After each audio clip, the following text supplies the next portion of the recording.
وداعيا إلى الله بإذنه وسراجا منيرا فقد قال الله تعالى في كلامه المجيد وفرقانه الحميد أعوذ بالله من الشيطان الرجيم بسم الله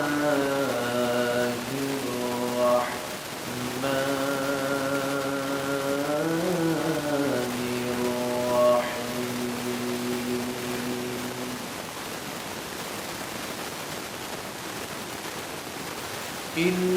إنما كان قول المؤمنين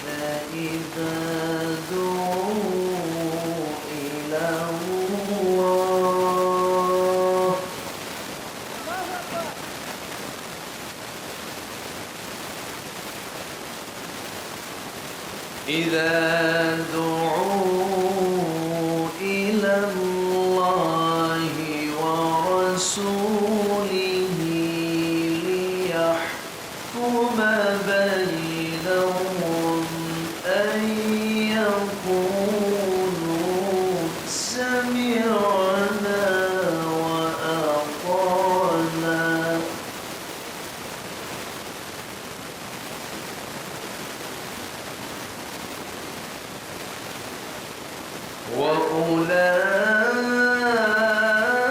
وأولئك هم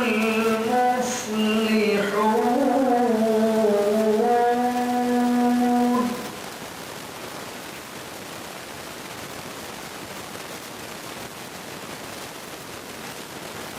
من يطع الله ورسوله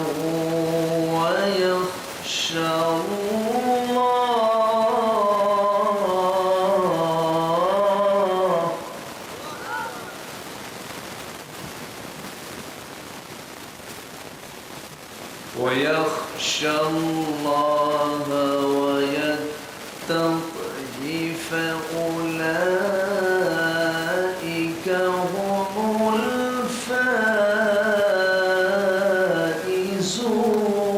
الفائزون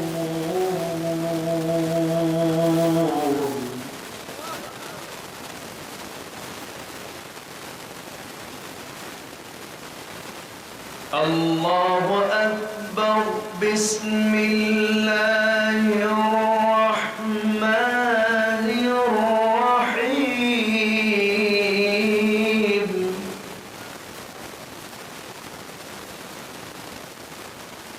إن الله وملائكته يصلون على النبي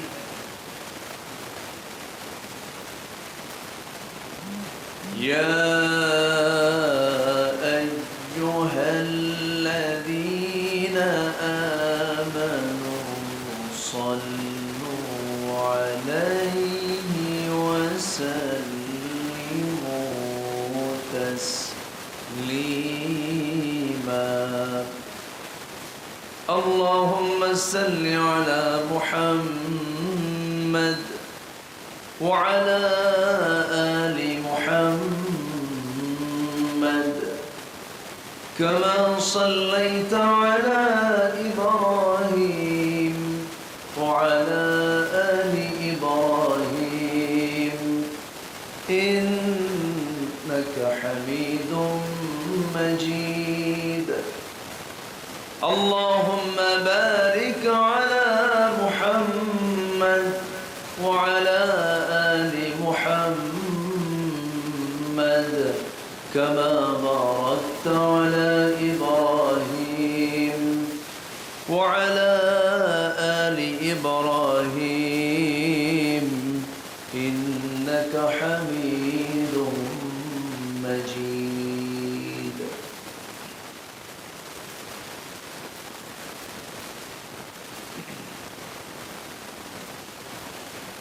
সবুজ বেষ্টিত অঞ্চল রাজশাহী জেলার মোহনপুর উপজেলার লালইচ দারুল উলুম হাফিজিয়া মাদ্রাসা মাহফিল ইন্তেজামি কমিটি কর্তৃক আয়োজিত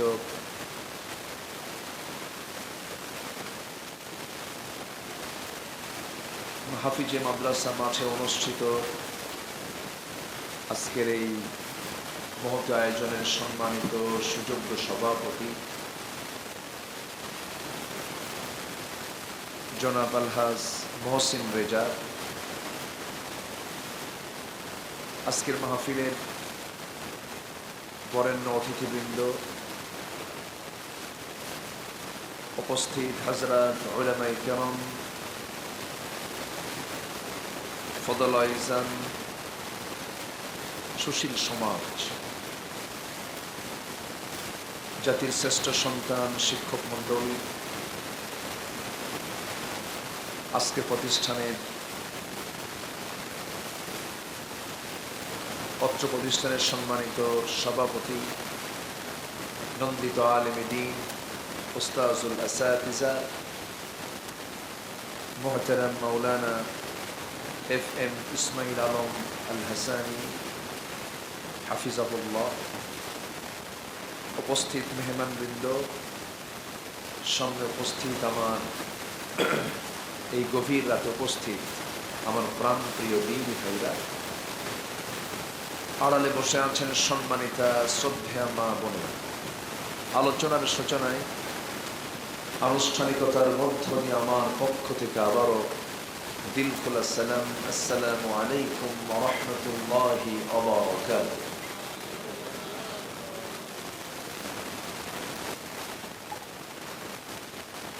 সবাই কেমন আছেন? এত রাতে তো ক্লান্তি আসা স্বাভাবিক। আমার ইসমাইল ভাই মনে হয় করোনার আগে হবে না, করোনার আগে প্রোগ্রামটা ছিল, তো এই সময় সঙ্গত কারণে মাহফিলটা স্থগিত হয়ে যায়, দীর্ঘ আগের কথা। তো আমি আবার বললাম, ভাইজান আমার তো একটু আসতে দেরি হবে, কি আপনি যখন পারেন আসেন। হয়তো অনেকে মনে করেছেন হয়তো আমি আসবো কিনা এটা ভেবে, এবং মাদ্রাসা তো কালেকশন নির্ভর মাহফিল, তো অনেকে চলেও গেছেন। তা আসতে পেরেছি, শুকরিয়া আদায় করছি আমি আল্লাহ তাআলা। সবাই বলছি আলহামদুলিল্লাহ। আমার ইসমাইল ভাই অত্যন্ত মাহফিল অঙ্গনে খুবই পুরাতন মানুষ, দীর্ঘদিনের তার অভিজ্ঞতা, অনেক লম্বা সময় তিনি কথা বলেছেন। আমি শেষ ক্লাসে এসে কিছু ভাঙ্গা চোরা কিছু কথা বলতে চাচ্ছি, আমাকে সময় দেওয়া যাবে তো কিছুক্ষণ? জোরে বলি ইনশাআল্লাহ। আচ্ছা, গ্রামের নামটা কি? লালইচ। আচ্ছা, লালইচ গ্রামের বাড়ি এমন কারা কারা আছেন একটু হাত তুলে দেখেন তো দেখি। আলহামদুলিল্লাহ, গ্রামবাসী আছেন, বলি আলহামদুলিল্লাহ। আমি আসতে নিয়ে দেখি সে মান্দা 25 কিলো 30 কিলো দূর থেকে অনেকে আসছিলেন, রাস্তায় দেখা হলো, বললো হুজুর অনেক রাত হয়ে গেছে, চলে যাচ্ছে। তো যাই হোক, কিন্তু আজকে আপনি মনে ভাববেন না যে এখানে শ্রোতা নাই, শ্রোতা আছে। আমি যা বলবো আগামীকালকে প্রযুক্তির মধ্য দিয়ে, অনলাইনের মধ্য দিয়ে এটা আগামীকালকে চলে যাবে কোটি মানুষের কাছে।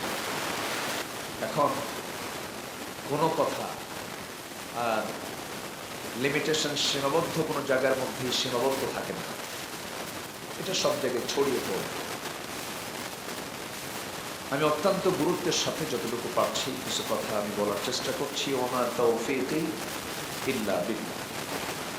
নিচে মনে হয় কয়লা, আমি বন্ধটা নিতে পারি, সরাই দিলে ভালো হয়। সম্মানিত ভাইরা, আমি সেখান থেকে কথা বলতে চাই যেখান থেকে আমি তেলাওয়াত দিয়ে শুরু করেছি। যে সূরা থেকে আমি তেলাওয়াত করেছি সেই সূরার নাম হলো সূরাতুন নূর। নূর মানে হলো আলো। নূর মানে কি? আলো। ওয়ান নূরিল্লাযী আনজালনা। আল্লাহ তাআলা নূর দিয়ে কোরআনকেও বুঝিয়েছেন। কোরআনের আরেকটা নাম কি?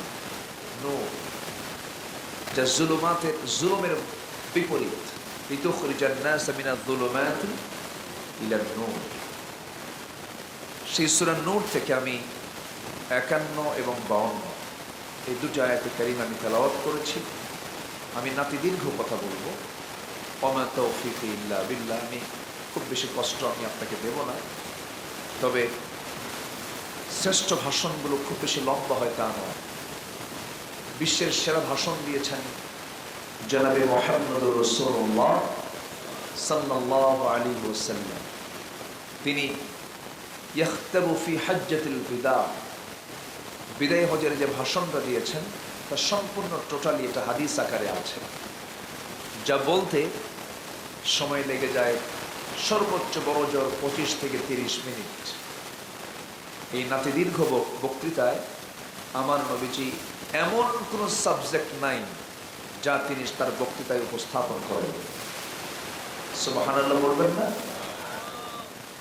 সকল কথা নির্যাস তিনি তার সেই বক্তৃতায় উপস্থাপন করেছিলেন। আমলের জন্য খুব বেশি লম্বা সময় লাগে তাও না, কিন্তু আমার দেশে ওয়াজ লম্বা হয় কিন্তু আমল খাটো। আমল কি খাটো? আমলের পাল্লাটা খুবই খুবই হালকা।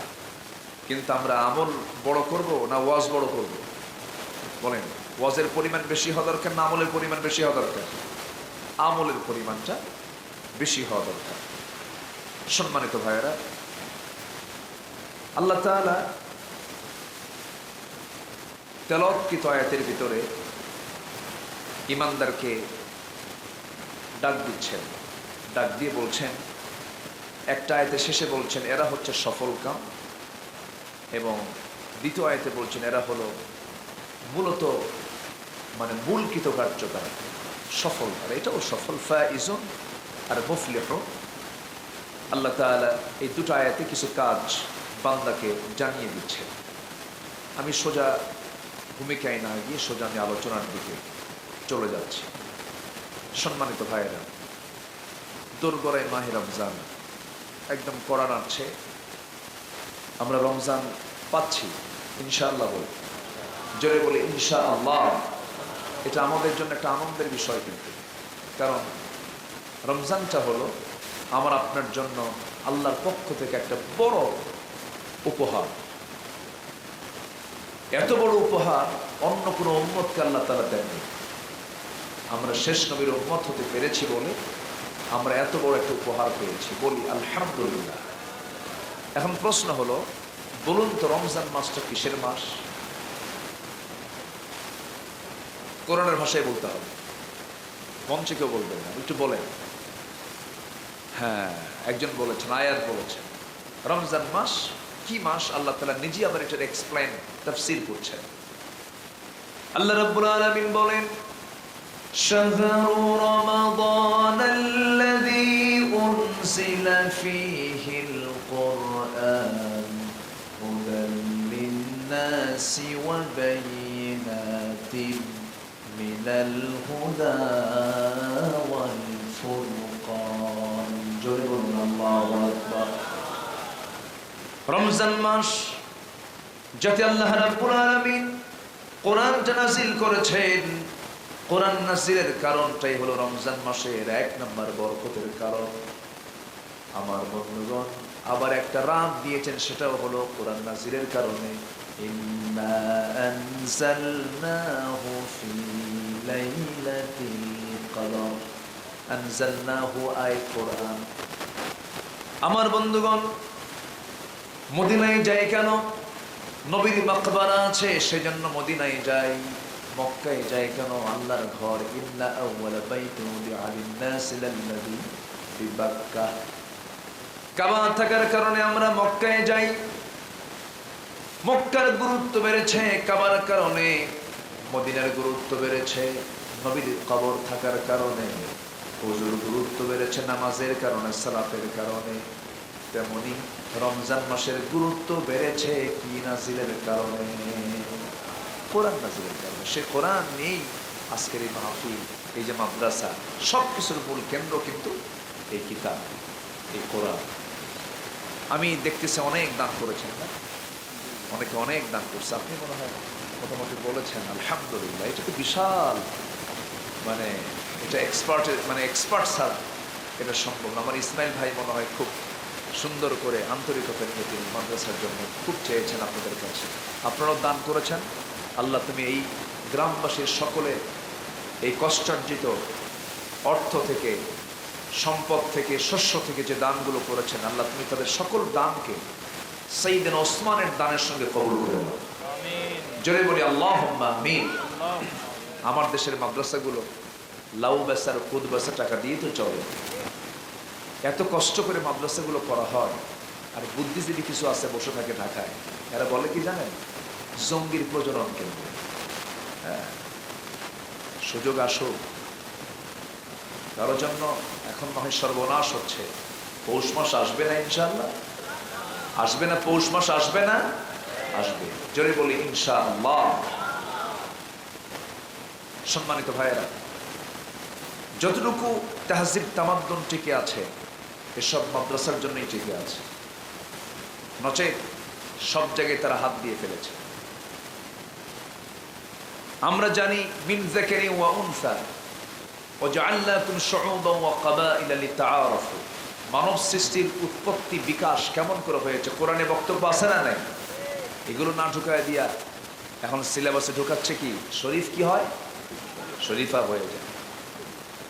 ক্লাস 10-এর সিলেবাসে ফিলিস্তিনের মানচিত্র না দেখায় ইসরায়েলের মানচিত্র দেখায়। ঘাপটি মেরে বসে আছে ওই আর আমরা বুঝি না? সব বুঝি আমরা। সময় আসবে শহীদদের রক্ত বৃথা যাবে না। জোরে বলি ইনশাআল্লাহ। শহীদের রক্ত কখনো বৃথা যেতে পারে না। আল্লাহ নিজেই বলছেন, ওয়ালা তাকুলু লিমান ইউকতালু ফি সাবিলিল্লাহি আমওয়াত বাল আহইয়া। কোনদিন বৃথা যাবে না। জোরে বলি ইনশাআল্লাহ। আমি সবার কাছে উদাত্ত আহ্বান জানাবো, মাদ্রাসার মাহফিল তো, আমি সবার কাছে উদাত্ত আহ্বান জানাবো। আমি আমার ছোট্ট জীবন, ক্ষুদ্র জীবন, বয়স কম, শুধু আমি এতটুকু বলতে চাই, আমার এই ক্ষুদ্র জীবনের অভিজ্ঞতা, বহু সচিব, বহু বড় বড় উচ্চপদস্থ কর্মকর্তা ঢাকার মসজিদে প্রায় 20-25 বছর যাবৎ ঢাকার মসজিদে নামাজ পড়ায়। কিছু খাস মুসল্লি, কিছু কাছের মুসল্লি পরিচিত হওয়ার কারণে তাদের জীবন, তাদের সামাজিক পারিবারিক জীবন হিস্ট্রিগুলো শুনে এটাই মনে হয়েছে যে যত বড়ই হোক না কেন, যে পিতামাতা তার সন্তানকে কোরআন শেখাতে পারে নাই, তার গোটা জীবনটাই মিছা, বৃথা, সম্পূর্ণ বৃথা এটা। সেদিন ঢাকাতে এক মুরব্বী আমার চোখের সামনে দেখি, খুব চাপা কান্না, তার আওয়াজ নাই কিন্তু চোখ দিয়ে টপ টপ করে পানি পড়ছে। উনি একজন সচিবের বাবা। বললাম, কান্দেন কেন, কি হয়েছে আপনার? বলেন, বাবা আমাকে দেখার মতো কেউ নেই, বুড়া হয়ে গেছে। কেন? সব ব্যস্ত, আমাকে কেউ টাইম দেয় না।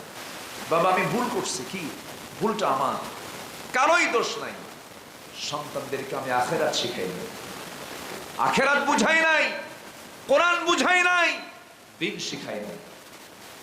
অতএব সন্তানের দোষটা আগে হওয়ার কথা না, বাপ মার দোষটা আগে হওয়ার কথা। শুধু আমরা সন্তানের দোষগুলি আমরা খুঁজে বেড়াই না, বাপ মার দোষও কিন্তু আছে। সবার কাছে আমার প্রথমেই আলোচনার শুরুতে একটা আহ্বান থাকবে, এবং প্রযুক্তির মধ্য দিয়ে সব গার্জিয়ানদের কাছে আমার এই আহ্বানটা থাকবে, জীবনের শেষ পড়ন্ত বেলায় নিজে বিপদে পড়ে না। সন্তানদের প্রয়োজন হয়, মানুষের প্রয়োজন হয়, শুধু চোখের পানিতে শুধু দাড়ি আর গাল ভিজবে, আফসোস করবেন, শুধু ঠোঁট কামড়াবেন, লাভ হবে না। সন্তানকে নৈতিকতার শিক্ষা আগে কোরআন আপনার সন্তানের সিনার মধ্যে আগে ঢুকায় দেন, ঠিক কিনা? ঢুকায়। সামনে রমজান আসছে, আমরা কোরআনটাকে সুন্দর করে পড়বো। জোরে বলি ইনশাআল্লাহ, জোরে বলি ইনশাআল্লাহ। সম্মানিত ভাইয়েরা, আমি যেখান থেকে আমি তেলাওয়াত করেছি, প্রথম আয়াতে আল্লাহ তাআলা একটা কাজের কথা বলেছেন, আর দ্বিতীয় আয়াতে আল্লাহ তাআলা তিনটা কাজের কথা বলেছেন এবং ফলাফল দিয়েছেন এরা হলো সফল। এরা কি বলেন তো? সফল। আল্লাহ রাব্বুল আলামিন বলেন, ইন্নামা কানা কাওলাল মুমিনিনা ইযা দুউ ইলাল্লাহি ওয়া রাসূলিহি লিয়াহকুমা বাইনাহুম আন ইয়াকুলু সামি'না ওয়া আতা'না ওয়া উলাইকা হুমুল মুফলিহুন। জোরে বলুন আল্লাহু আকবার। নিঃসন্দেহে মুমিনদের বক্তব্য এটাই হবে যখন তাদেরকে আল্লাহ এবং রাসূলের দিকে যখন ডাকা হয়, লিয়াহকুমা, মীমাংসার ব্যাপারে, পরস্পরের মাঝে, আইনের ব্যাপারে, আদালতের ব্যাপারে, সেই সময় তারা এই ব্যাপারে কোনো নেগেটিভ মন্তব্য না করে, না সূচক শব্দ না বলে তারা বলে আল্লাহ যে হুকুমগুলো করেছেন সামি'না, শুনলাম, সঙ্গে সঙ্গে তা মানলাম। আল্লাহ বলছেন এই সমস্ত বান্দাগুলো সফল। জোরে বলুন সুবহানাল্লাহ। কিছু সময় লাগবে কথাগুলো বুঝতে, একটু আমি সময় নেই। কষ্ট হচ্ছে না তো কারো? বলি আলহামদুলিল্লাহ।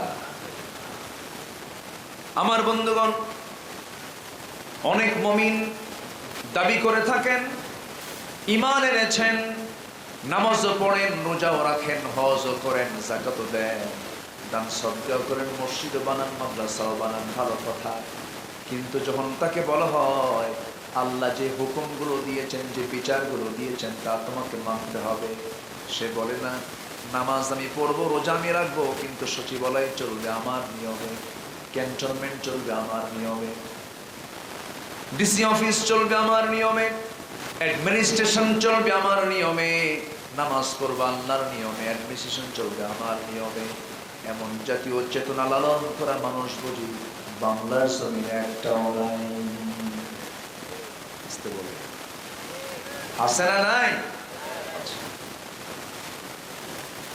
ইসলামটাকে তারা মনে করেন মসজিদ, মাদ্রাসা, দান সাদকা, হয়তো কিছু ইবাদত, আনুষ্ঠানিক কিছু ইবাদতের মধ্যেই তারা দিনদারি হয়ে গেল, আর দুনিয়াদারি হলো বাকিগুলো। কিন্তু দিনদারি দুনিয়াদারি বলতে ইসলাম এটাকে কিছুই বলে নাই।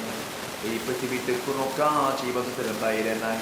ইসলাম তেমন একটা বিধানের নাম, নখ কাটার বিধান ইসলামে আছে না নাই? বলে নখ কাটার সিস্টেম যে ইসলামে পাওয়া যায়, যে ইসলাম দোলনা থেকে শুরু করে নিয়ে আন্তর্জাতিক পরিমণ্ডল পর্যন্ত, রাষ্ট্র পর্যন্ত সব জায়গায় ইসলাম সমস্ত বিধিবিধান সম্পূর্ণ স্পষ্ট করে দিয়েছে।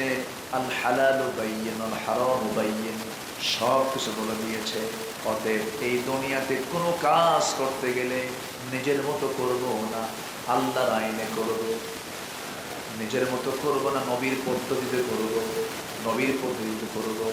আল্লাহ রাব্বুল আলামিন রাসূলের দাম কত দিয়েছেন দেখেন, মা আতাকুমুর রাসূলু ফাখুযুহু ওয়া মা নাহাকুম আনহু ফান্তাহু লাকাদ কানা লাকুম ফি রাসূলিল্লাহি উসওয়াতুন হাসানাহ লিমান কানা ইয়ারজুল্লাহা ওয়াল ইয়াওমাল আখির وذكر الله كثيرا। জোরে বলুন আল্লাহু আকবার।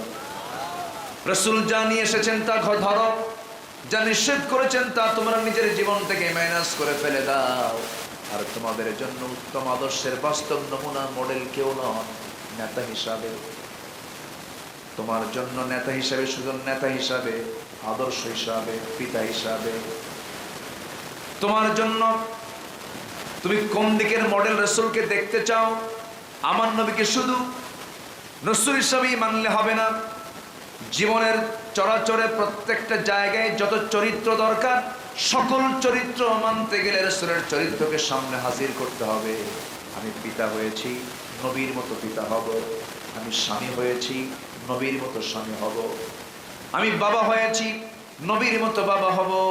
এইরকম করে আমার রাসূল যা ছিলেন সেই মডেলটা আমার জীবনে যদি সুন্দর করে যদি আমরা এটাকে সুন্দর করে রূপায়ণ করতে পারি, আল্লাহ বলছেন বান্দা আমি তো তোকে রসুলকে তোর জন্য মডেল বানায়া দিয়েছি। কেমন করে চুল কাটবি রসুলকে দেখবি, কেমন করে কথা বলবি রসুলকে দেখবি, কেমন করে আন্দোলন করবি রসুলকে দেখবি। সব জায়গায় যে বান্দা রসুলকে ফলো করবে, রসুলের সমস্ত আদর্শকে মানবে, সামিআনা ওয়া আতাআনা, শুনলাম মানলাম, আল্লাহ বলছেন ওই সমস্ত বান্দাগুলো সফল কাম। সুবহানাল্লাহ। আমার ভাইয়েরা, এর উল্টা হলো বনি ইসরাইলরা, ওদের চরিত্র কেমন? সামিআনা ওয়া আসাইনা, সামিআনা ওয়া আসাইনা। আর উম্মতে মুহাম্মাদের চরিত্র তবে সামিআনা ওয়া আতাআনা। এই আয়াতের অনুকূলে আল্লাহ তাআলা আরেকটা আয়াত দিয়েছেন। আল্লাহ রাব্বুল আলামিন বলেন আমানার রাসূলু বিমা উনজিলা ইলাইহি মির রাব্বিহি ওয়াল মুমিনুন কুল্লুন আমানা বিল্লাহি ওয়া মালাইকাতিহি ওয়া কুতুবিহি ওয়া রুসুলিহি লা নুফাররিকু বাইনা আহাদিন মির রুসুলিহি وقالوا سمعنا وأطعنا غفرانك ربنا وإليك المصير। এখানেও সামিআনা ওয়া আতাআনা শব্দ আসছে, কিন্তু একটা জাতির নাম, যে জাতি হলো ইসরাইল। এই বনি ইসরাইল ইহুদির বাচ্চাদের চরিত্র হলো সামিআনা ওয়া আসাইনা, শুনলাম মানলাম না। আজকে গোটা দুনিয়াতে ইহুদির সংখ্যা মাত্র 1 কোটি প্লাস, হয়তো কিছু বেশি হবে। মুসলমানদের সংখ্যা হলো প্রায় 180 কোটি। আজকে বাইতুল আকসা অবরুদ্ধ করে রেখেছে কারা বলেন? কারা? 1 কোটি সংখ্যার ইহুদিরা আর 180 কোটি মুসলমান। কোথায়? ইসলাম কিতাবে আর মুসলমান কবরে। মুসলমান কোথায়? কবরে। কোনো ভূমিকা নেই, কোনো কথা নাই, শুধু নিজে বাঁচি, শুধু নিজে বাঁচি না।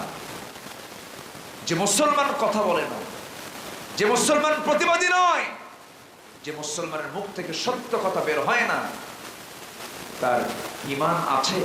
বলেন, তার ঈমান থাকতে পারে? তার ঈমান থাকতে পারে না, সে মুনাফিকের কাতারে চলে গেছে। ইত্তাকুল্লাহ ওয়া কুলু কাওলান সাদীদা ইউসলিহ লাকুম আ'মালাকুম ওয়া ইয়াগফির লাকুম যুনুবাকুম। আবার আল্লাহ রাসূল আরেক জায়গায় বলছেন, ইসলাম বিরোধী কোনো অপরাধ যদি দেখো সমাজে, ফালিয়ুগাইয়িরুহু বিয়াদিহি, হাত দিয়ে তা প্রতিহত করো। সমর্থ নেই, মুখ দিয়ে কথা বলো, তাও সমর্থ নেই, অন্তর দিয়ে ঘৃণা করো, কিন্তু ওয়াযালিকা দাআফুল ঈমান, দুর্বল ঈমান, এটা কুফরের দিকে যেতে পারে। হাদিসের ব্যাখ্যায় চলে এসেছে। এজন্য ঈমানদার চুপ থাকবে না কথা বলবে, ঈমানদার বসে থাকবে না কাজ করবে? কাজ করবে। সামিআনা ওয়া আতাআনা, শুনলাম, সঙ্গে সঙ্গে তা মানবো। আল্লাহর হুকুম যা শুনেছি প্রত্যাখ্যান করব না শুনবো? মানবো, শুনবো, দুটাই। জোরে বলি ইনশাআল্লাহ, জোরে বলি ইনশাআল্লাহ। মুসা আলাইহিস সালাম বনি ইসরাইলদের নবী ছিলেন। বললেন আনতাযবাহু বাকারা, তাই না? আনতাযবাহু বাকারা। ওরা বলল মা লাউনুহা, এটা রং কি, বয়স কত, এই ওই দুনিয়ার প্যাঁচ লাগানো। সেই জাতি, এই বাঁকা জাতি, যে জাতি অসংখ্য নবীকে হত্যা করেছে, গোটা পৃথিবী আজকে বিস্ফোরণ হলো এই ইসরায়েল। মানবতার দুশ্মন তারা। আজকে মুসলমান তাকে প্রতিহত করার মতো হিম্মত নাই, অথচ 57টা মুসলিম রাষ্ট্র, প্রতি 4 জনে 1 জন মুসলমান। গোটা পৃথিবীর জনসংখ্যা প্রতি 4 জনে 1 জন মুসলমান। খনিজ সম্পদ, প্রাকৃতিক সম্পদে ভরপুর মুসলিম দেশগুলো। বিশ্বের 10টি ধনী তালিকার দেশের মধ্যে অধিকাংশই হলো মুসলিম দেশ। কিন্তু আজকে মুসলমানদের দশা এমন হওয়ার কারণ কি? মুসলমান আজকে শোনে কিন্তু মানে না, ঠিক কিনা? শোনে কিন্তু মানে না। এই চরিত্র কি মুসলমানের না বনি ইসরাইলের? বনি ইসরাইলের। আমাদের ভিতরে সেই জাতীয় চেতনা আমাদের দেশেও লালন করা কিছু মানুষ কিন্তু আছে। নামাজ পড়বে, রোজা রাখবে, হজ করবে, দান করবে, সদকা করবে, কিন্তু যখন আপনা আইন নিয়ে কথা বলবেন, ফৌজদারি দণ্ডবিধি নিয়ে কথা বলবেন, আচ্ছা বলেন তো, আস-সারিকু ওয়াস-সারিকাতু ফাকতাউ আইদিয়াহুমা, চোর চুরি করলে হাত কেটে দাও। এই আইনটাকে কোরআনে নাই। এটা কি অচল থাকবে সারা জীবন, আর সচল করা দরকার? আমরা আয়াতগুলোকে কি করে রাখছি আমরা বলেন তো? অচল করে রেখে দিয়েছি।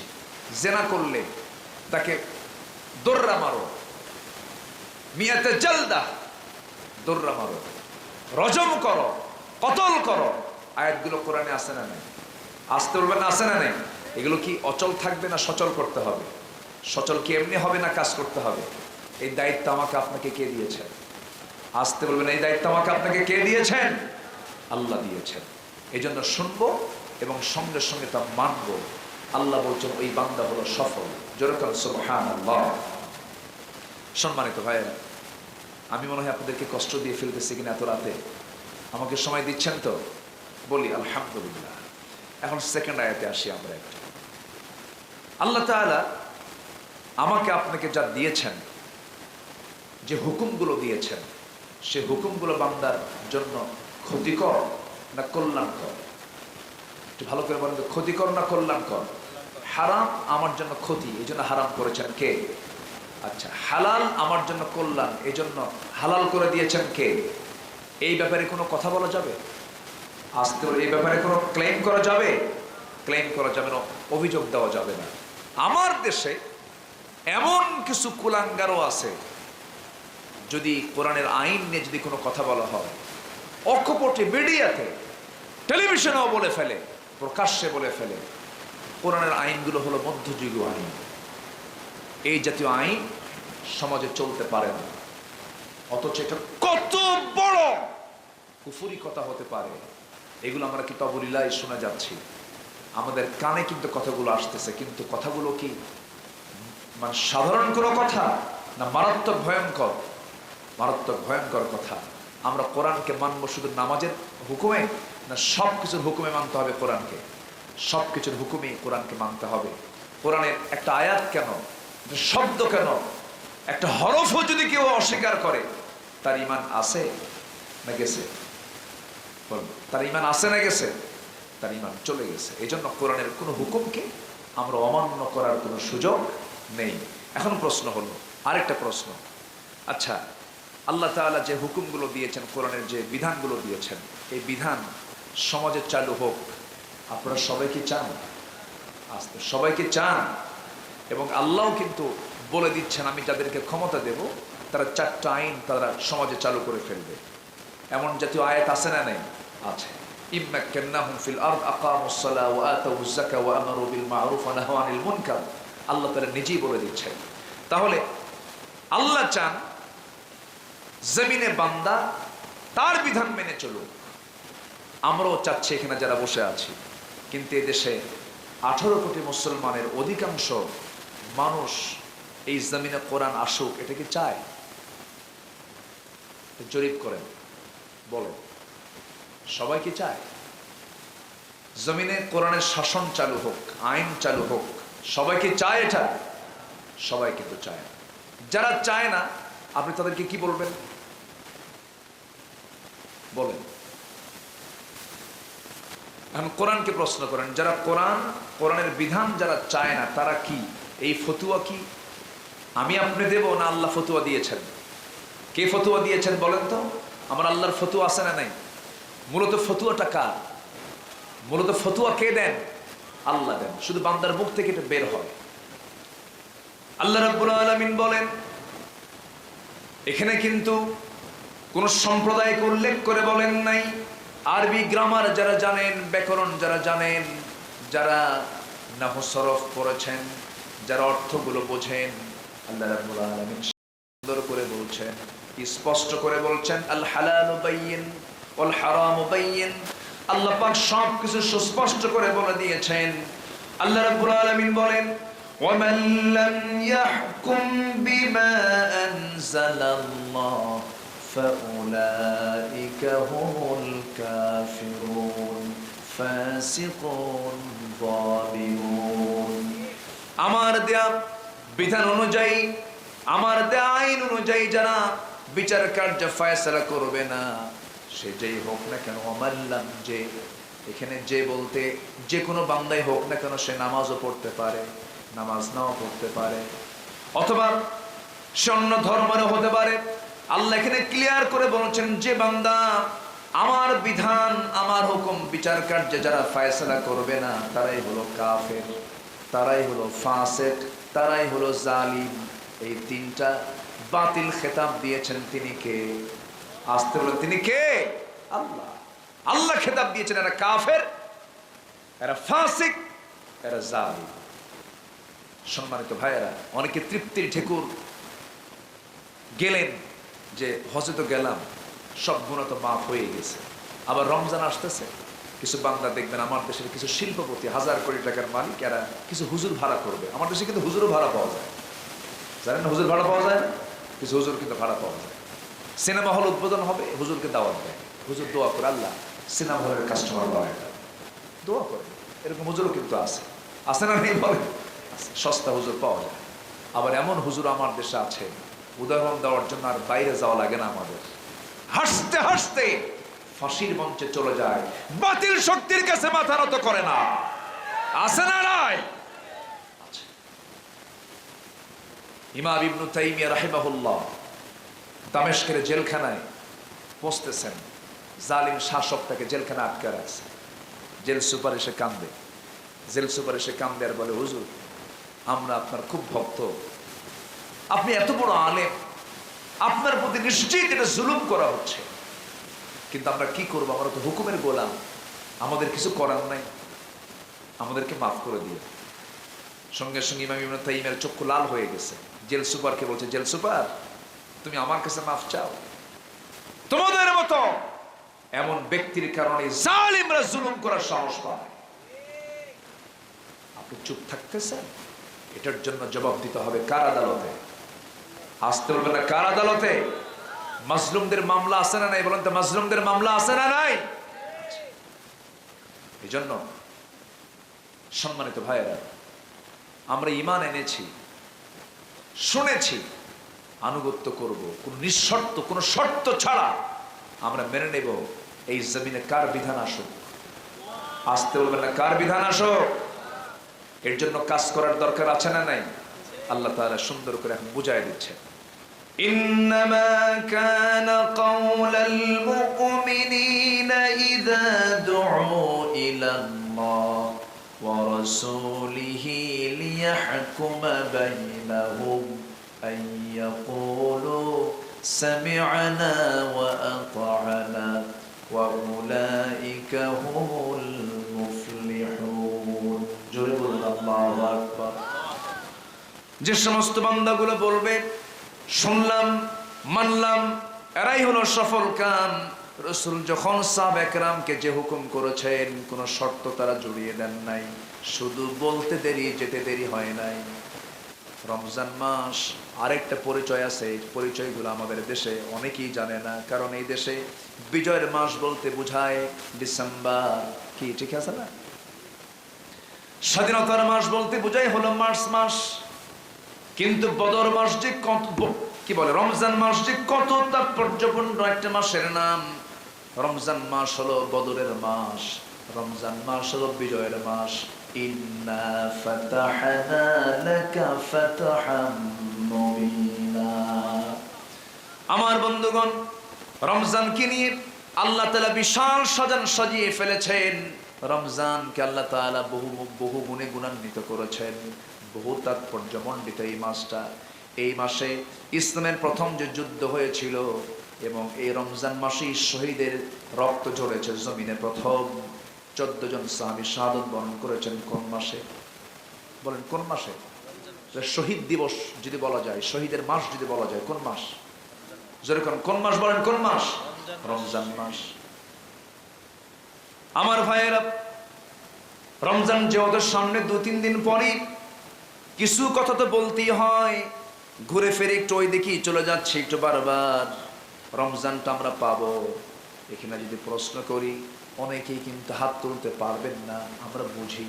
এখানে যারা বসে আছেন কোরআনকে সহি করে পড়তে পারেন, সবার কি হাত উঠবে নাকি? উঠবে না। ব্যক্তিগত ব্যর্থতা আছে, এটা ঠিক আছে, সামাজিক ব্যর্থতাও আছে, পারিবারিক ব্যর্থতাও আছে।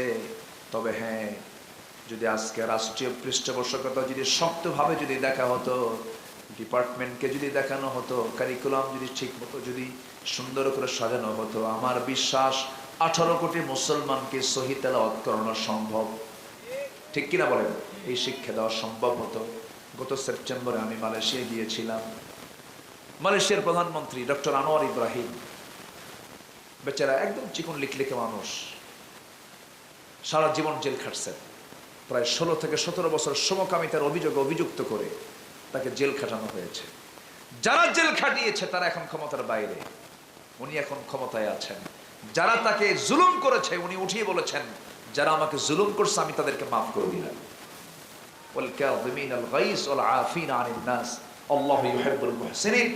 সেই ডক্টর আনোয়ার ইব্রাহিমের দেশ আমি দেখলাম।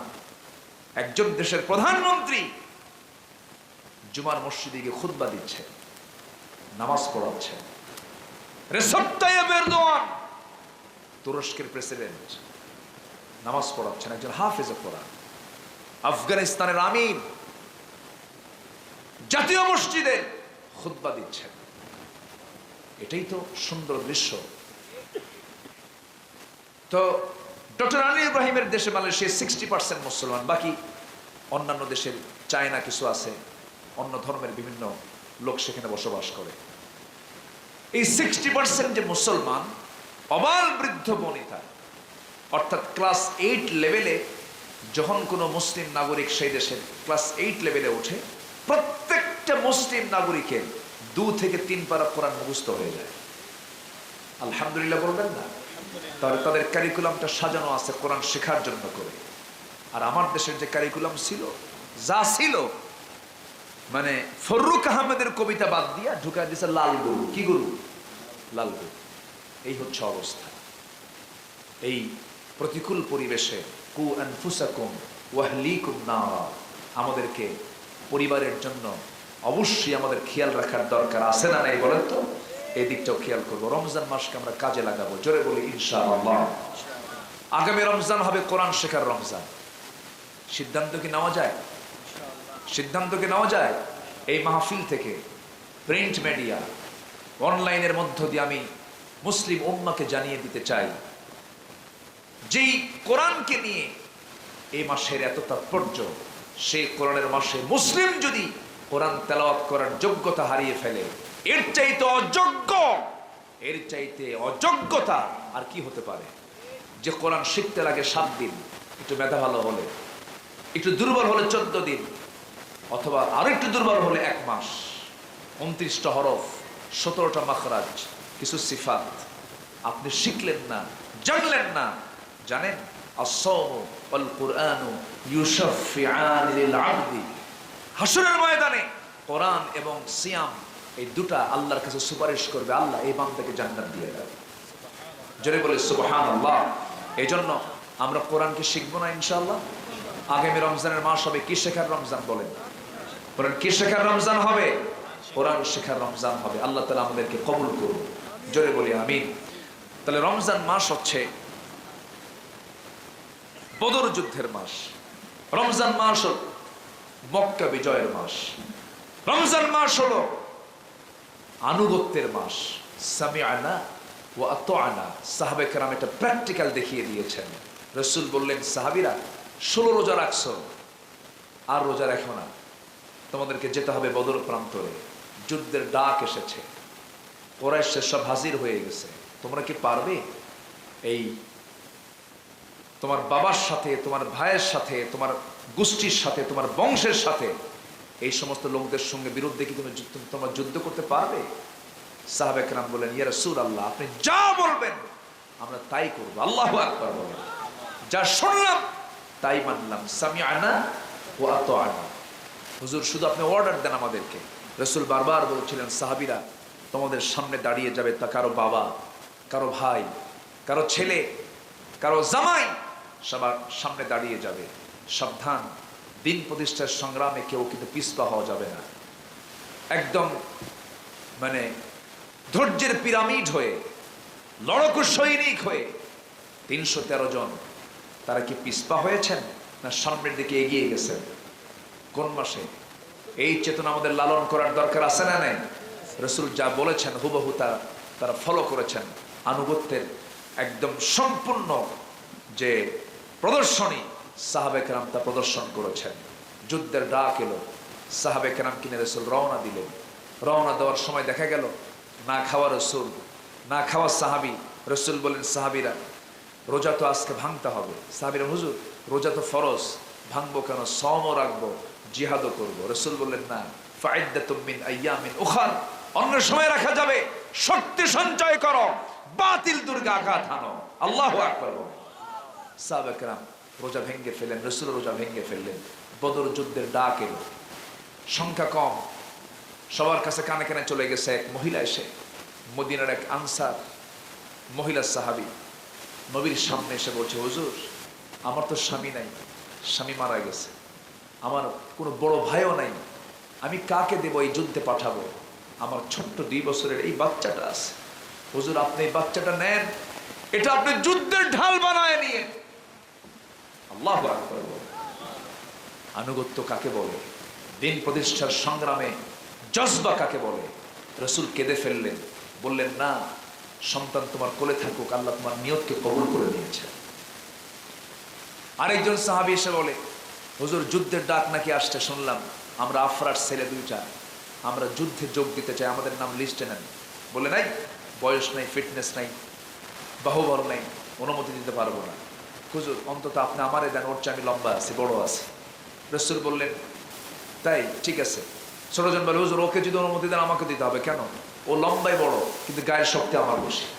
আল্লাহু আকবার বলবেন না? দুজনকে কুস্তে লাগায় দিলেন, দুজনই কুস্তিতে কেউ কম না, তবে বড়জন ছোটজনকে নিচে ফেলায় দিচ্ছে। ছোটজন নিচ থেকে বলে ভাই একসঙ্গে খাই কমাই, আমারে তুমি নিবা না, একটু গায়ের শক্তি কমায় দাও।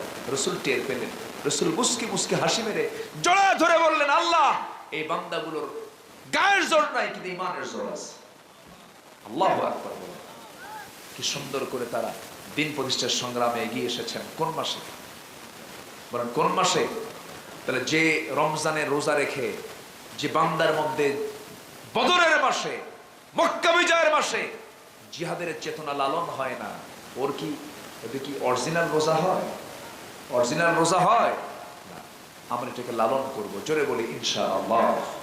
যুদ্ধের ডাক চলে এলো, সাহাবে কেরাম রওনা দিলেন। 313 জন, 313 জন। আমার নবীজি বদর প্রান্তরে মদিনা থেকে 80 মাইল দূরে, আল্লাহ পাক আমাকে যাওয়ার তৌফিক দিয়েছেন, গিয়েছি, দেখেছি এই জায়গাগুলো, বারবার যাই, দেখি। শুহাদায়ে বদর সাক্ষী হয়ে আছে। 13 জনকে এক জায়গায় খবর দেওয়া হয়েছে, বাকি একজন ফেরার পথে। রাসূল বলেন হুজুর, রাসূলকে বলা হলো হুজুর আমাদের এই সাহাবীটা মারা গেছে, রক্ত পড়া বন্ধ হয়নি, শাহাদাত বরণ। রাসূল বললেন তাহলে এখানে দাফনটা করো। রাস্তায় দাফন করে মদিনার দিকে রাসূল ফিরে গেলেন। এই মোট 14 জন, ওই শুহাদায়ে বদরের আশপাশে একজন, আর একসাথে শুহাদায়ে বদরের ওই জায়গায় 13 জন সাহাবী এখনো শুয়ে আছেন। তারা বুঝায় দিয়েছেন এই জমিনে কারো আইন চলবে না, আইন চলবে কার? আসতে বলবেন, আইন চলবে কার? আল্লাহ। সেই যুদ্ধে কাফিরদের সৈন্য সংখ্যা ছিল হলো 1000, 70 জন শেষ। মূল লিডার যা ছিল সব প্রথমেই খতম হয়ে গেছে, 70 জনকে বন্দী করা হলো। সেই যুদ্ধে এমনও সাহাবী ছিলেন নিজের বাপকে দুনিয়া থেকে বিদায় করে দিয়েছে। কার জন্য? আসতে বলবেন না, কার জন্য?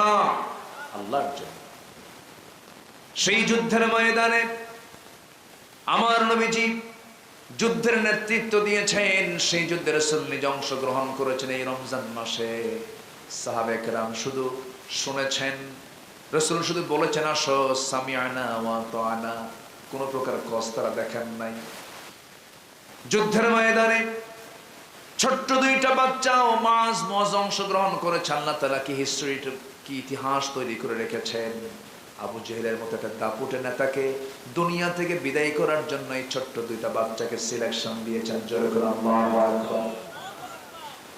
এই ছোট্ট 2টা বাচ্চার হাতে আবু জেহেল দুনিয়া থেকে বিদায় নিল। সাহাবে কেরাম যুদ্ধে অংশগ্রহণ করে মুসলমানদের বিজয় যখন নিশ্চিত হয়ে গেল, আল্লাহ সাহায্য করলেন। অসহায়দের পাশে কে দাঁড়ান? ওয়ালাকাদ নাসারাকুমুল্লাহু বিবাদরিন ওয়া আনতুম আদিল্লাহ। আল্লাহর সাহায্য নুসরাত চলে এলো।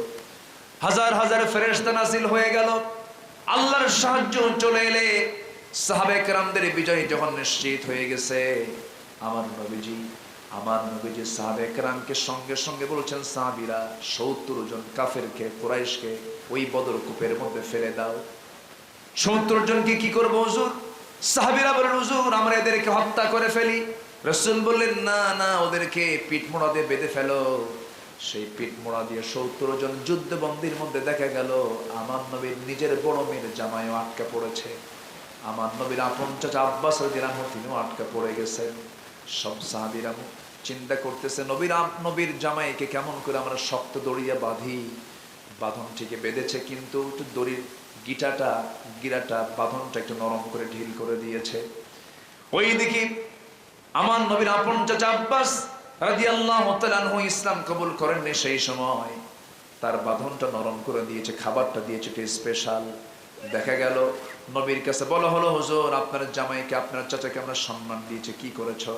রুটি দিয়েছি, গোশত দিয়েছে, বাকিগুলোকে খেজুর দিয়েছে। রাসূল বলেন, না, যুদ্ধের সিস্টেম তেমন নয়, যুদ্ধের আইন তেমন নয়, এখানে বৈষম্য করা যাবে না। যেহেতু খেজুর না দিয়ে রুটি দিয়েছ আর গোশত দিয়েছ, বাকি সবাইকে তোমরা এমন খাবারই ব্যবস্থা করো, উল্টা পাল্টা করা যাবে না, কম বেশি করা যাবে না।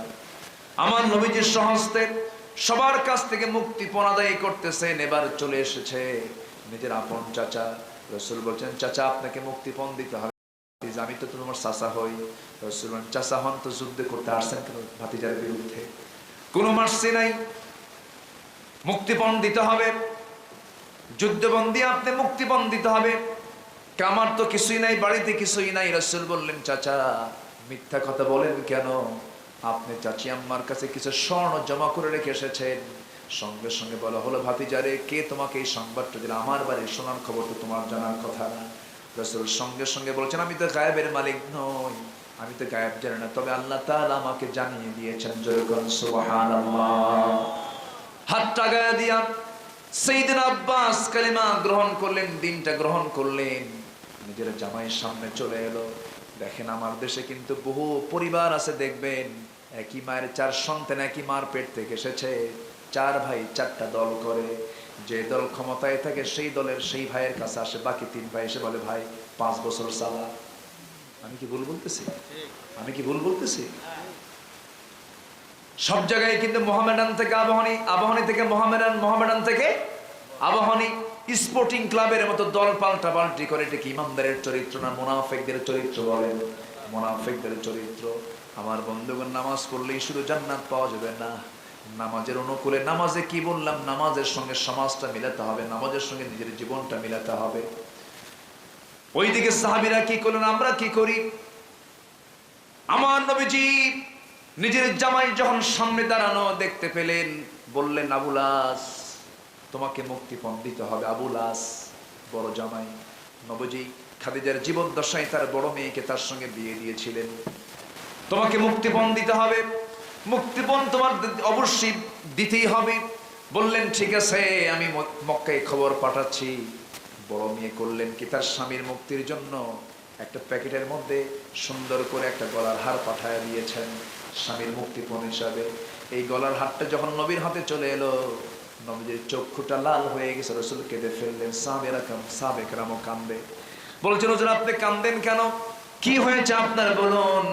সামান্য এই গলার হারের জন্য তো আপনার কান্নাকাটি করার কথা নয়। রাসূল বলছে, হ্যাঁ আমার সাহাবীরা, আমার চোখে পানি আসছে গলার হার দেখে নয়, আমার চোখে পানি এসেছে দুঃখের দিনের সাথী আমার খাদিজার কথা মনে করে। খাদিজার কথা মনে করে আমার চোখে পানি আসছে। আমি আমার নিজের চোখে দেখেছি আমার খাদিজা তার গলায় হারটা রাখতো, আমাকে খুব ভালোবাসতো আমার খাদিজা। সেই খাদিজার স্মৃতির কথা মনে হয়েছে, আমার চোখ দিয়ে পানি চলে আসছে। তার বড় মেয়ের বিয়ের দিন তার গলার হারটা খুলে দিয়ে তার বড় মেয়েকে উপহার স্বরূপ দিয়েছিল। এই গলার হারটা দেখিয়ে জন্য আমার চোখে পানি চলে আসছে। রাসূল সবচাইতে বেশি সম্মান করতেন, পছন্দ করতেন কোন নারীকে বলেন? বলেন কাকে? কাকে বলেন? খাদিজাকে। তার তুলনা হয় না। রাসূল তার ব্যাপারে কোনো কথা কারো কাছ থেকে শুনলেই মন খারাপ করে ফেলতেন, খুব ভালোবাসতেন তাকে তিনি। এবং খাদিজা ছিলেন আমার নবীজির এমন সময়ের মানুষ যে সময়ে মক্কার প্রত্যেকটা মানুষ তার বিরুদ্ধে অবস্থান করেছিল। অর্থের দিক থেকে, সামাজিক মর্যাদার দিক থেকে, ধৈর্যের দিক থেকে, রাসূলকে সাহস দেওয়ার দিক থেকে এমন কোন সাইড নাই। আমার নবীর নবুয়তের জিন্দেগীর বিশাল বড় সহায়ক ভূমিকা পালন করেছেন আম্মা জান খাদিজা রাদিয়াল্লাহু তাআলা আনহা। রাসূল বলছেন, সেই খাদিজার কথা আমার মনে হয়েছে বলে আমার চোখে পানি চলে আসছে রে। সাহাবায়ে কেরাম বললেন, ইয়া রাসূলুল্লাহ, তাই যদি হয় এই গলার হারটা আমরা সেই মুক্তিপণ হিসেবে গ্রহণ করব না। রাসূল বলেন, ঠিক আছে আবুল আস, আমি তোমাকে এখন ছেড়ে দিতে পারি, তুমি চলে যাও মক্কায়, কারণ মুশরিকের ঘরে ঈমানদার নারী কখনো থাকতে পারে না। তোমার মুক্তিপণ হলো তুমি মক্কায় চলে যাবে। মক্কায় যাওয়ার পর জরুরি ভাবে সবার সঙ্গে পরামর্শ করে আমার মেয়েটাকে আমার ঘরে পাঠায় দিবা, তুমি তালাক দিয়ে দিবা, কারণ আমার মেয়ে তোমার ঘরে যাওয়ার মতো আর সেই পরিবেশ নাই। ওয়ালা তানকিহুল মুশরিকাত হাত্তা ইউমিননা, ঈমান নাই, হবে না সম্পর্ক, পাঠায় দিবা আমার ঘরে। আমার বন্ধুগণ, ঈমান আছে, সম্পর্ক আছে, ঈমান নাই, সম্পর্ক নাই। আমার দেশে এমন পরিবার আছে, স্বামীটা হিন্দু, বউটা মুসলমান, আমার বউটা হিন্দু, স্বামীটা মুসলমান, লাকুম দীনুকুম ওয়ালিয়া দীন। এরকম মুফতি আছে না কিছু, ফতোয়াও দিয়ে দেয়।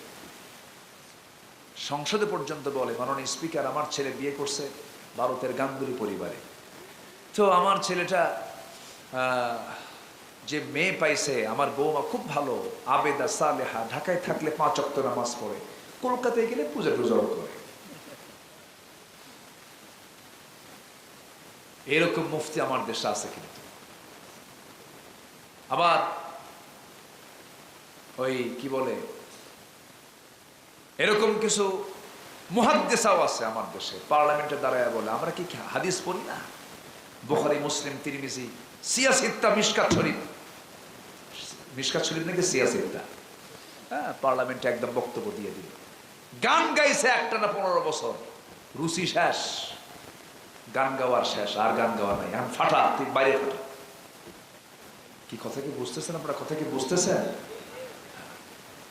সম্মানিত ভাইয়েরা, ইজ্জত দেওয়ার মালিককে, সম্মান দেওয়ার মালিককে। আলেমদেরকে নিয়ে বাজে কথা বলো, মুহাদ্দিসদেরকে নিয়ে বাজে কথা বলো, ধরে ধরে ধরে না ধরলে আল্লাহ ছাড়ে না। আসবে দিন, জোরে বলি ইনশাআল্লাহ, জোরে বলি ইনশাআল্লাহ। আবার বলে, হুজুররা কি জানে, আমরা কি জানি না? ওরা এত জানা জানে। বলে, আগামীকাল ঈদুল আজহার জানাজা নামাজ, ঈদুল আজহার জানাজা নামাজ, জানাজা নামাজ না। সম্মানিত ভাইয়েরা,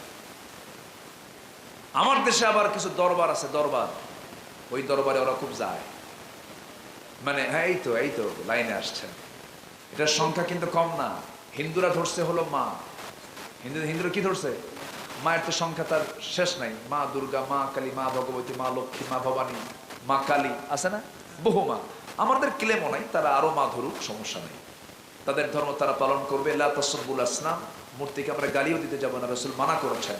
মন্দিরকে আমরা কোনো ওই ক্ষতিও করতে যাব না, তাদের মন্দির, বরঞ্চ মুসলমান যদি সংখ্যাগরিষ্ঠ হয়, তাদের মন্দিরকে পাহারার দায়িত্ব মুসলমানের, কোনো সমস্যা নেই।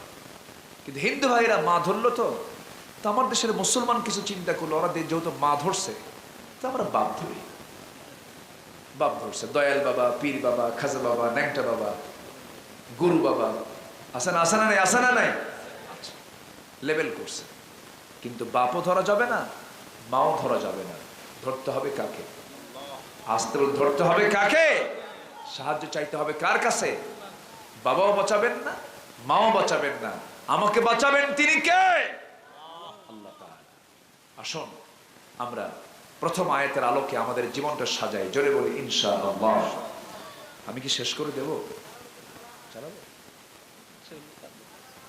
জি জি, সবাই ক্লান্ত, আমার ভাইজানও ক্লান্ত, অনেক রাত হয়ে গেছে, তোমরা অনেকক্ষণ কথা বলছেন, আমি বুঝতে পারতেছি। আর কিছু সময়, এই ওঠে কেন, বসেন বসেন, জি, আর একটু সময় আমরা একটু দেই, জি, বলি আলহামদুলিল্লাহ। ফজর পড়বেন না সবাই ইনশাআল্লাহ? ফজর পড়বেন তো? শয়তান কিন্তু গিট মারার জন্য কিছুক্ষণ পর আসতেছে, একটা হাদিসে দেখলাম, শয়তান আল্লাহর শেষ রাতের দিকে, মানে বান্দাকে মাফ করার জন্য মধ্যরাতে তিনি চলে আসেন ফিস সামাঈদ দুনিয়া, দুনিয়ার আকাশে। শয়তান করে কি, ফজরের একটু আগ দিয়ে শয়তান আসে। শয়তান মনে হয় বাঘ মারা চেনে না নাকি, মোহনপুর চেনে না, সব চেনে। আপনি যেটা চেনেন না শয়তান তার চেয়ে ভালো চেনে। ثم لآتينهم من بين أيديهم ومن خلفهم وعن أيمانهم وعن شمائلهم ولا تجد أكثرهم شاكرين। শয়তান চরম ভাবে ধরে ফেলে। ফজরের সময় এসে আসে, এসে করে কি জানেন, ওয়াজ করে, আলাইকা লাইলুন তাবিল, আলাইকা লাইলুন তাবিল, তোমার জন্য রাত অনেক লম্বা, তোমার জন্য রাত অনেক লম্বা, ঘুমাও ঘুমাও। এই সুন্দর ভাবে সেই সুন্দর সুরে সুরে ওয়াজ করে। বান্দা সেই সময় যদি সেই সুন্দর সুরে ওয়াজটা না শুনে যদি আজানটা তার কানে নিয়ে নেয়, ঘুম থেকে যখন সে উঠতে নেয়, শয়তান সেই সময় 3টা গিট মেরে দেয়। কি মারে? গিট মারে। গিট মারা এলাকায় কি বলে এটা? দড়ি, দড়ি দিয়ে যা বাঁধে, গিট মারে, গিরা মারা, যাই হোক গিরা মারে, গিট মারে। ভাষার তো শেষ নাই। ভাষা মূলত রাজশাহী, চাপাই, নদিয়া, এগুলো তো পাশাপাশি ভাষাগুলো, এখানে আসলত্ব আছে, মানে মূল ভাষাটা এখানে বিদ্যমান আছে, বোঝা যায়। কিন্তু নোয়াখালী গেলে টের পাওয়া যায়, সিলেট গেলে আরো টের পাওয়া যায়। সিলেট গেলে তো কোনো কথাই নেই, কাফন দাফন সহ সব শেষ। তো এরপরও ওটা তো ভাষা, ওটাও মিষ্টি, ওটার মধ্যে মিষ্টতা আছে। তো কয়েকদিন আগে এক মাহফিল ছিল আমার, তো রাত 1টা বাজে, একটা বাচ্চা ঘুমায় না। তো বাবা বারবার বলতেছে, বাবা ঘুমান, রাত হয়ে গেছে, ঘুমা বাবা আমার সামনে। না, ছেলে খুব চঞ্চল, মানে ডান পিঠে টাইপের, ঘুমায় না। বাপ খেপে গিয়ে রেগে গিয়ে, মানে রাগলে তো মূল ভাষা বের হয়, বোঝেন নাই? মূল ভাষা বের হয় কিন্তু রেগে গেলে পরে, যে এটা কোন ভাষা, রাগলে পরে টের পাওয়া যায়। রাগের ঠেলায় তার ছেলেকে বলছে, মুতিয়াই হুতিজা। মুতিয়াই হুতিজা, মুতিয়াই হুতিজা মানে হলো পেশাব করে তাড়াতাড়ি শুয়ে পড়, মুতিয়াই হুতিজা। এই হচ্ছে ভাষা। হ্যাঁ, তো ভাষাগুলো কে দিয়েছেন বলেন তো? আল্লাহ কিন্তু দিয়েছেন। আল্লাহ কিন্তু ভাষার মালিক। আল্লাহু আকবার বলেন। তো গিট দেওয়া, শয়তান 3টা গিট মারে, গিট মেরে চুপ করে থাকে। ওই সময় যে বান্দা আস্তে করে আজান শুনে বিছানা থেকে পিঠটা সে সরায় নিয়ে বসে পড়লো, আর মনে মনে যদি চিন্তা করে, হ্যাঁ সত্যি তো ঘুমের চাইতে নামাজ উত্তম, সঙ্গে সঙ্গে একটা গিট ছুটে যায়। যখন সে ওযু বানায় আর একটা গিট ছুটে যায় নফল, তার মধ্যে সগীরা গুনাহগুলো মাফ হয়ে যায়। এরপরে যখন সে পায়ে হেঁটে মসজিদের দিকে রওনা দিয়ে দেয়, নামাজে যখন দাঁড়ায়, সঙ্গে সঙ্গে তার সেই সময় আল্লাহ রাব্বুল আলামিন এই নামাজে দাঁড়ানোর জন্য শয়তান যে 3 নাম্বার গিটটা দিয়েছে, 3 নাম্বার গিটটা ছুটায় দেন, 3 নাম্বার গিটটা তার চলে যায়। যখন শয়তানের 3টা গিট যখন ছুটে গেল, সারাদিন পর্যন্ত শয়তান তার কাছে আর সুবিধা করতে পারে না। দিন শুরু হয়ে যায় বরকত দিয়া। রাসূল বলেছেন, বুরিকালি উম্মতি ফি বুকুরিহা, আমার উম্মতের বরকতময় সময় হলো সকাল সকাল। যে বান্দার জীবনে ফজর নামাজ কাজা হবে না, যে বান্দা ফজরটা সুন্দর করে পড়বে, তার চাইতে সুখী মানুষ দুনিয়াতে আর খুঁজে পাওয়া যাবে না। আমরা ফজরটা পড়বো, জোরে বলি ইনশাআল্লাহ, আরো জোরে বলি ইনশাআল্লাহ। বুরিকালি উম্মতি ফি বুকুরিহা, আমার উম্মতের বরকতময় সময় হলো সকালবেলা। কিন্তু আজকে প্রযুক্তির কল্যাণ বলবো না কল্যাণ বলবো, যাই বলি না কেন, আজকের থেকে 20 বছর আগেও গ্রামের মানুষও ঘুমায় পড়তো মুরগির সাথে, ছাগলের সাথে, ভেড়ার সাথে। কিন্তু আজকে মানুষগুলো ঘুমায় যেই সময় ফজরের সময় পড়তে হয় নামাজ, সেই সময় ঘুমাতে যায়। সারা রাত আড্ডা মারা লোক কম না বেশি? আসতে বলবে না, কম না বেশি? ফ্রি ফায়ার, পাবজি, হ্যাঁ, যুবকরা এগুলো করা যাবে না, নোংরামি করা যাবে না, এগুলো সব ওদের ব্যবসা, ওদের লাভ টাভ দেখায় লাভ নাই। মার্ক জাকারবার্গদের লাভ করায় লাভ কি? এগুলো আমার তো মনে হয় যারা এগুলো চালু করেছে ওরা এগুলোর সাথেই নাই। এগুলো শুধু একটা বিজনেস, একটা আইডিয়া দিয়ে, একটা জগতে ফেলে দিয়ে লোফায় নিচ্ছে অর্থগুলো। তাছাড়া এগুলোতে শুধু সময় অপচয় ছাড়া আর কিচ্ছু না। যেরকম ঠিক কিনা? এই জন্য নোংরামির দিকে যাবা না। আল্লাহ তুমি সবাইকে, বিশেষ করে যুব সমাজকে সকল প্রকার অবক্ষয় থেকে আল্লাহ তাআলা হেফাজত করুন। জোরে বলি আল্লাহুম্মা আমিন, আরো জোরে আল্লাহুম্মা আমিন, আরো জোরে আল্লাহুম্মা আমিন। তাহলে আমরা কি ফজর পড়বো না ইনশাআল্লাহ? নামাজ পড়বো কয় ওয়াক্ত? বলেন কয় ওয়াক্ত নামাজ হবে বলেন তো? 5 ওয়াক্ত নামাজ। তাহলে আমরা একটা প্রথম সিদ্ধান্ত নিয়েছি, আগামী রমজান হবে কি শেখার রমজান? আর প্রত্যেক ফজরে শয়তানের কয়টা গিট ছুটাবো আমরা? 3টা গিট ছুটায় ফেলবো। জোরে বলি ইনশাআল্লাহ। দিন শুরু হবে সেজদা দিয়া, এবং দিন রাতও শেষ হবে কি দিয়া? সেজদা দিয়া। আল্লাহ তাআলা আমাদের সবাইকে আমল করার তৌফিক দান করুন। জোরে বলি আল্লাহুম্মা আমিন। আরো জোরে আল্লাহুম্মা আমিন। এই আশাবাদ কামনা করছি। আর কতটা না বাড়িয়ে যতটুকু হয়েছে, তাহলে তো এত রাত হয়ে গেল, সবার তো ক্ষুধা লাগছে। ক্ষুধা লাগেনি আপনাদের? ক্ষুধা লাগেনি? মিশাই কথা কয়। একটু ক্ষুধা লাগছে। যাই হোক, শুনবেন? হ্যাঁ জি, দোয়া করবো ইনশাল্লাহ। জি, আমরা সব দেখি তো।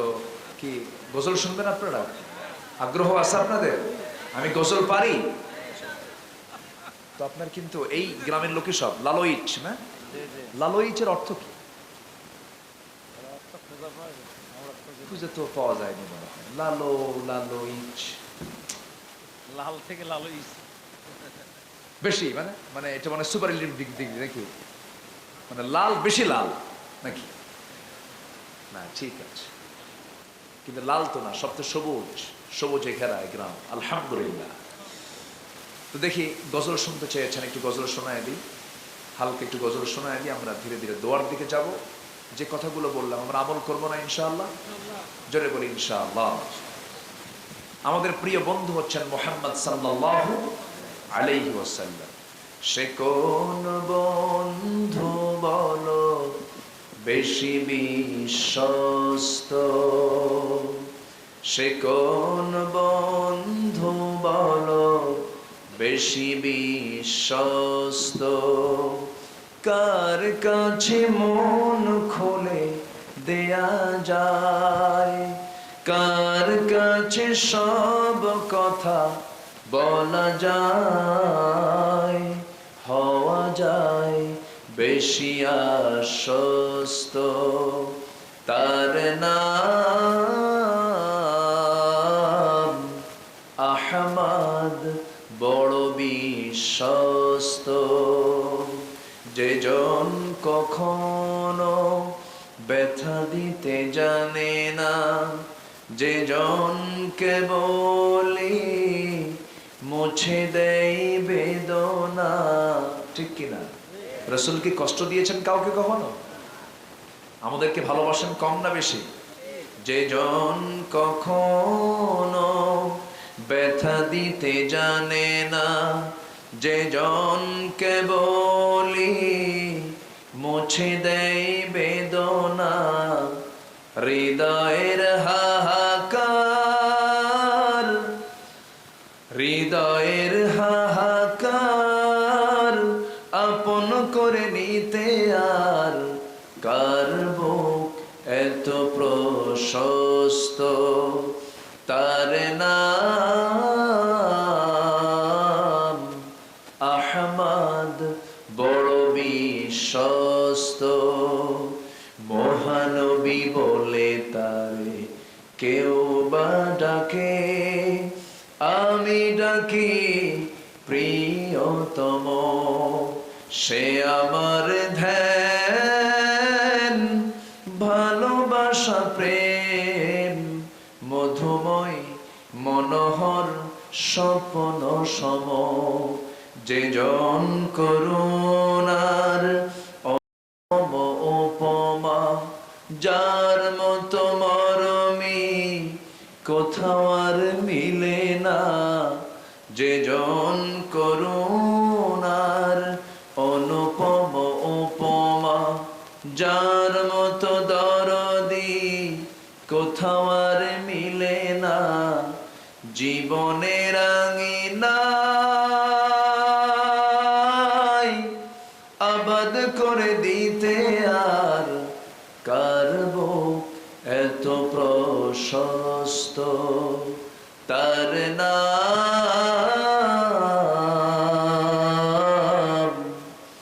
আহমদ, বড় বিশ্বস্ত। আহমদ, বড় বিশ্বস্ত। আহমদ, বড় বিশ্বস্ত।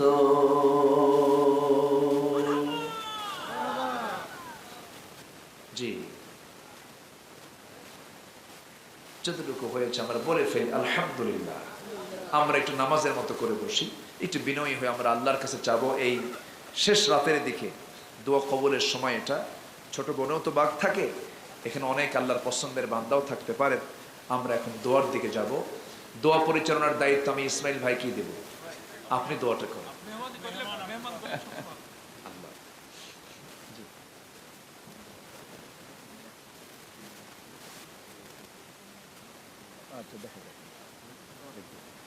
اللهم آمين. ربنا ظلمنا أنفسنا وإن لم تغفر لنا وترحمنا لنكونن من الخاسرين.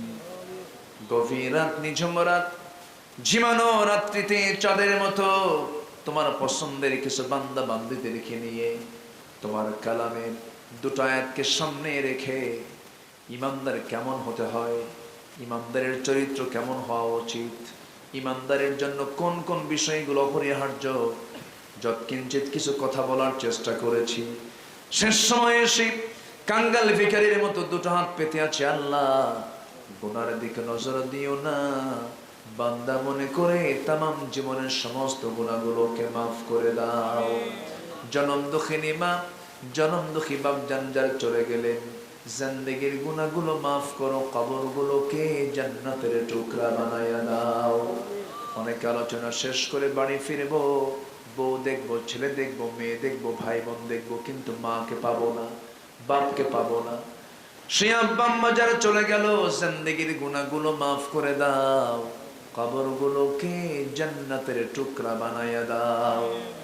সবাই হাতটা একটু উঁচু করে আল্লাহ শেখানো দোয়া পড়ে আব্বা আম্মার জন্য সবাই বলুন, রব্বিরহামহুমা কামা রব্বায়ানি সগীরা, রব্বিরহামহুমা কামা রব্বায়ানি সগীরা।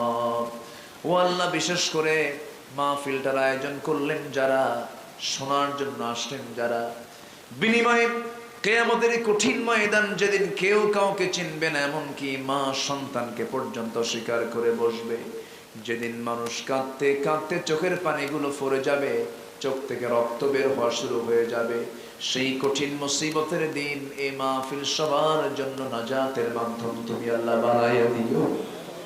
আয় আল্লাহ তাআলা, তোমার বান্দাগুলো কিনে এমন সময় হাত তুলেছি, মুসলমানদের পায়ের তলায় মাটি নাই, মুসলমান মার খেতে খেতে শেষ হয়ে গেল।